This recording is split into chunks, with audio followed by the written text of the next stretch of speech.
So you've created, I don't know how many, over 10 Grand Theft Auto I games. think so.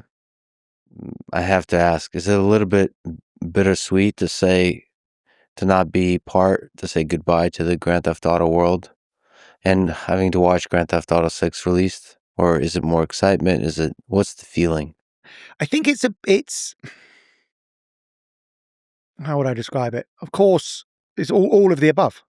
It's exactly as you know, pleased to be doing other stuff, excited for what we're working on now, super excited.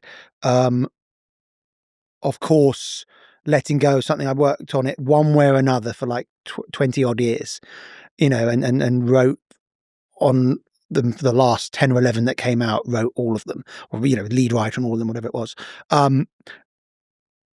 So of course, letting go of that is is a big change and a lot and sad in a way, because it was, each of the games was a kind of standalone story. It's not quite the same as I think probably it would be in some ways sadder if someone continued on Red Dead because it was a cohesive 2-game arc. That might be more sad to hear someone working on that. But again, that will probably happen too. I don't own the IP. That was the sort of part of the deal. It's a privilege to work on stuff, but you don't necessarily own it. When you're done with the game, does it always feel like a goodbye? Like when you're done with Red Dead 2, is like you're saying goodbye to Arthur?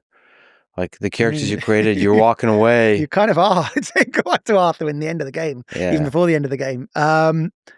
Yeah, I think you've got, I've been with them for 7-8 years and you have to kind of let it go or you can't go on to the next one. Yeah. So there's always this thing of okay, that's done. And sometimes people would ask me questions about older games. And certainly when I was in the middle of making new ones I couldn't really necessarily even remember. I've got a pretty good memory normally because you kind of have to let it go. So it's you're so immersed in it and thinking about it, and certainly in that last period, the last few months, you're really, really immersed in every little nuance and every little detail all of the time, and then you're just not thinking about it in the same way. Yeah, it's funny from the player perspective. It feels like an old friend that I miss, whether it's John or Arthur or Nico. It's a real goodbye. There's a real sadness to finishing a video game. Like, I hope so. Legitimately a sad experience, not just because the story is sad or because you've been with them so long. Yeah, and it's a real goodbye to close it. There's that feeling when you're sort of close the video game, and it's like saying goodbye to a friend. And that's when you finish a book you love.